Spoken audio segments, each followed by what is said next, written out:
All right, thank you everyone for joining us today. We'll be getting started. This is Jerry Gautereaux. I'm with Colortrac Scanners, and we have with us Fred Pagani, also from Colortrac. Welcome, Fred, again. And we also have Todd Robinson from Paradigm Imaging. So we have some large format Colortrac scanner experts with us today. And let's see, to get things started, I've got some preloaded questions you may have seen in our invitation. And the first one is about a Microsoft Surface tablet. And is that something that I can use to run my large format Colortrac scanner? Yeah, I think I'll pass this one to Todd because he actually had a practical experience with that exact kind of setup. Okay, excellent. Todd, so you had a situation with a Microsoft Surface tablet and the Colortrac scanner? Oh, and just so you know, you're muted. He may have stepped away. Okay, so basically, again, he could give you more specific information, but he had a customer that was trying to use a Microsoft Surface tablet to run his SCI scanner, something like that, right? Right. And it did work, but as time went on with the second and third scan, things got slower. Okay, our scanners are really built to be controlled by like a regular Windows type PC, not so much a tablet like the Surface tablet. It will work, but the tablet is not as quick to respond to the scanner and control the scanner as a conventional Windows PC. So you may have to do things that'll allow that tablet to work best, maybe swap out the USB 3 cable for a USB 2 cable and a few other things. So you can run it with a tablet, but there are several things you have to consider. The best option really is to use a conventional Windows-based PC. Gotcha. So it sounds like you almost have to slow it down a little bit to keep up with the scanner. Is that kind of exactly right? Because our scanners transfer data so quickly when you're dealing with, color scans and all of that. There's a huge amount of data flow. And with the Surface tablet, it just couldn't keep up. The first scan was okay, but as I understand it, as you went on and scanned and scanned and scanned, things got a little bit more taxing on the Surface Pro. So he was able to make it work, but he had to give them other recommendations. You need to change this. You need to slow down the speed, on the scanner, things like that. Gotcha. To make it a little bit more compatible. And Todd is with us, but he's having some microphone trouble. So if there's something that he needs to weigh in on, he'll go ahead and type it out, and we'll make sure and read out some answers or questions or anything that he might have. Let's see. And then our next question is about document wallets, or also document carriers, large format document carriers. And they're asking, what is the difference in carrier sheets, and why are some white and other ones black?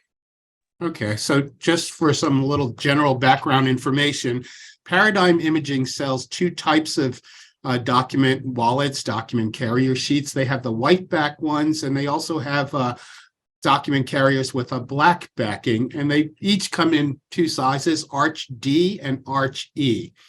Now, the white back carrier sheets, or doc wallets, whatever way you want to call it, are just the general standard kind of document carriers used for most scanning applications. The black back carrier sheets are purposely made for double-sided originals. So like if you wanted to scan a newspaper sheet, how they have information on both sides of the page there, you can actually put that in a black back document carrier, which would suppress all that background information, if you will. Right. So you get a good scan of the top sheet, which is really what you're trying to scan at that time. Sure. So black back ones are used for double-sided originals.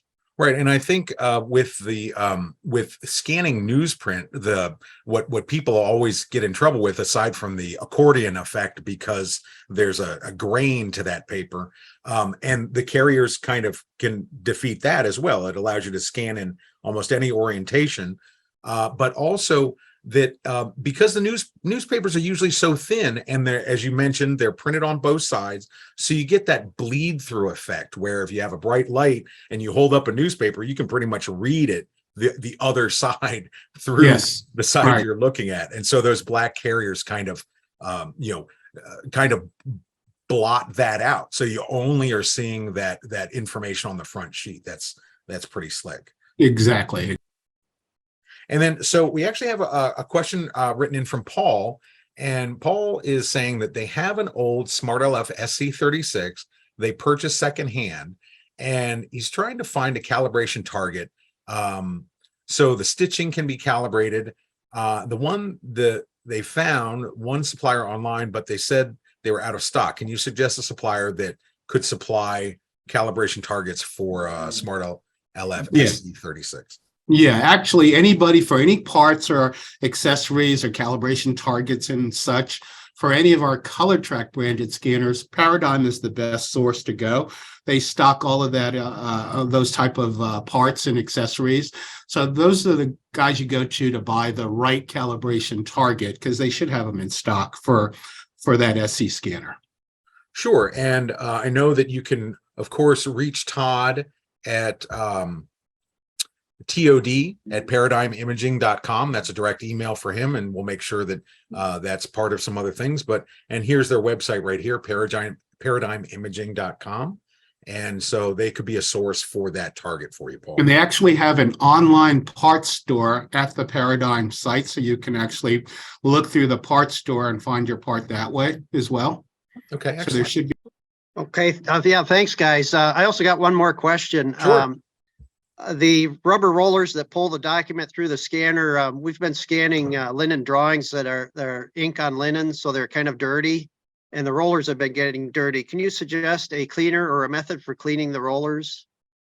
Yeah, for what we use in-house for a quick touch-up, it doesn't do a deep cleaning, if you will, but we use isopropyl alcohol to actually rub off the rollers, the rubber roller donuts, if you will.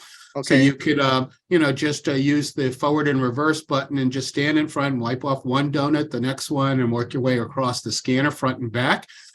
So that would do a nice clean on the surface. But if your rollers are really, really dirty, then you've got to use kind of some more of the noxious stuff. There are printer roller cleaners, which work as well on our scanners, but you have to be in a ventilated room. They're highly noxious, you know what I mean? Sure. You get that smell.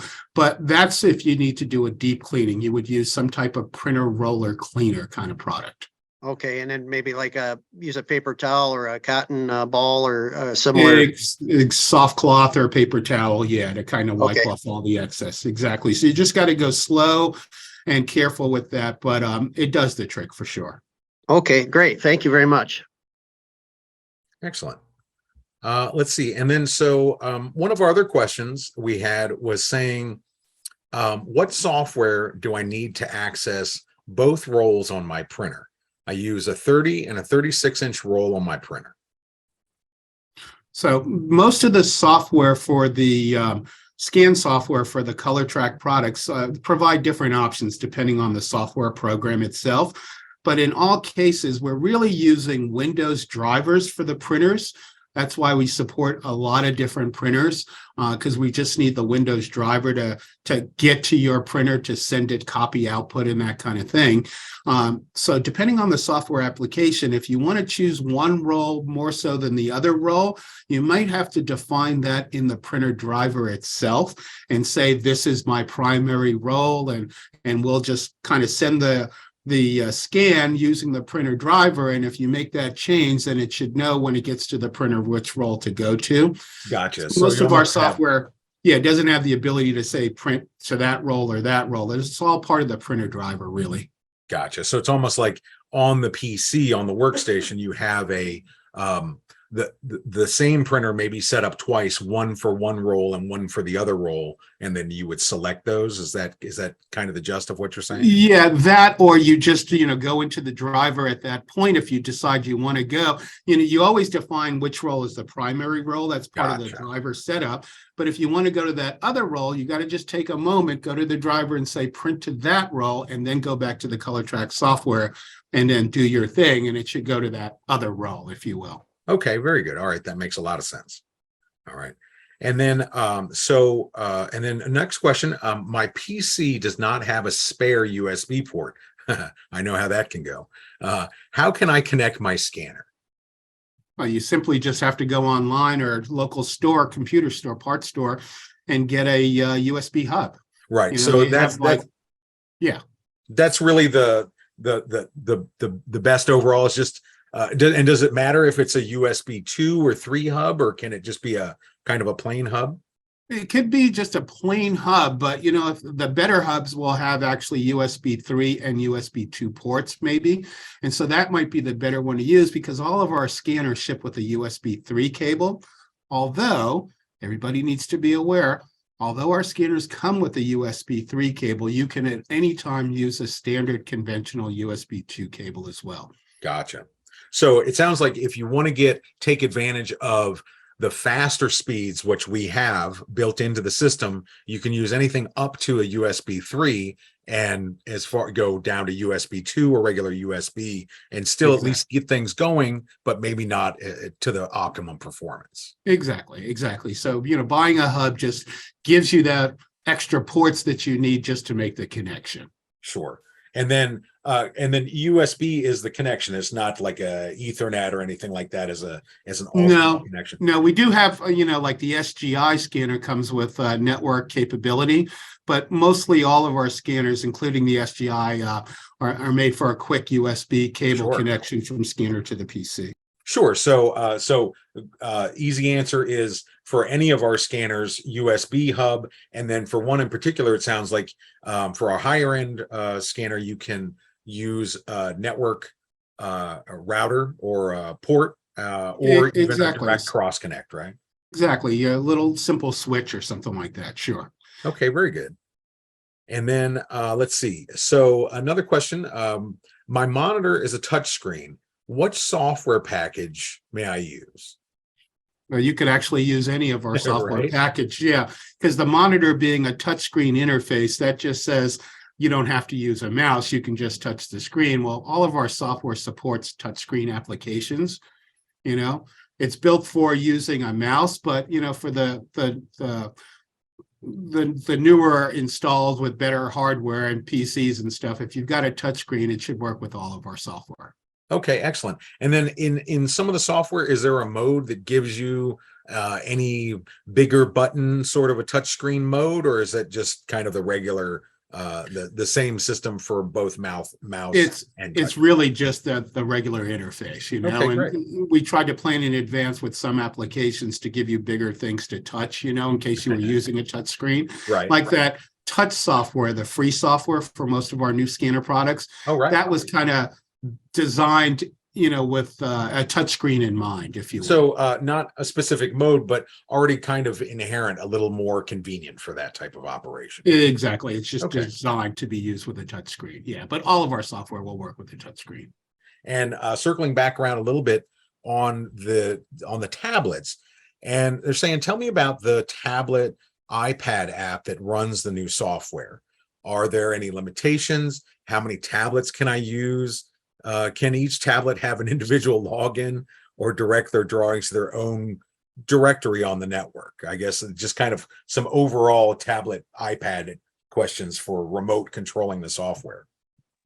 Right. So we give you nowadays the ability to link a tablet, whether it's you know, an Apple tablet or some other person's tablet, to our scan software, so the SmartWorks imaging specifically, which is like our newest scan software. And although you can link as many tablets as you want, you can only really use one at a given time. Okay, because our scanner can't be controlled by different devices. It locks in on one controller or one PC. So one tablet via the PC is controlling the scanner. So if you had other tablets that were linked, you couldn't use any of the other ones one at a time. You know what I mean? But sure. Yeah, with individual tablets, you can set them up to go where you want the scans to go. So that capability is there also. It's just, instead of standing at the workstation and pressing the scan button, the tablet, once you link a tablet to the software application SmartWorks Imaging, we ship a little stand for your tablet that comes with the scanner, so you can put it on the lid. And now you could just be at the scanner, driving the scanner, rather than sitting in front of the monitor or the PC. Because Gotcha. usually the scanner's off to the side somewhere. Sure. So it's just a convenient way to get access while standing in front of the scanner. Almost do a your- remote control scan button that's a little more close to proximity to the user, right? Exactly, and just a little bit more sophisticated. It just gets you that ability to stand right in front of the device so you can feed documents in, press the button without having to reach over to the PC. Kind of thing. Now, and that would work with a tablet or an iPad. Would it also work with a smartphone, or it's more just for tablet use? I haven't tried it with any iPhones. You know, I have tried it with several. Or a smartphone, I should say. Pads. You know? Yeah, I'm not sure. It may work. I haven't tried that. I'm Okay. actually going All right. to. Well, that's make a a note good to one to give it kind a of test shot. out a little bit to see. as we Exactly. play with it. Exactly. All right. All right. Well, I think we're at the end of the questions that we had. And I'll thank you all very much for coming today. And we look forward to seeing you here next time. Thanks, Thank guys. you all. Have a good day. All right. Thanks. Thanks. Bye-bye.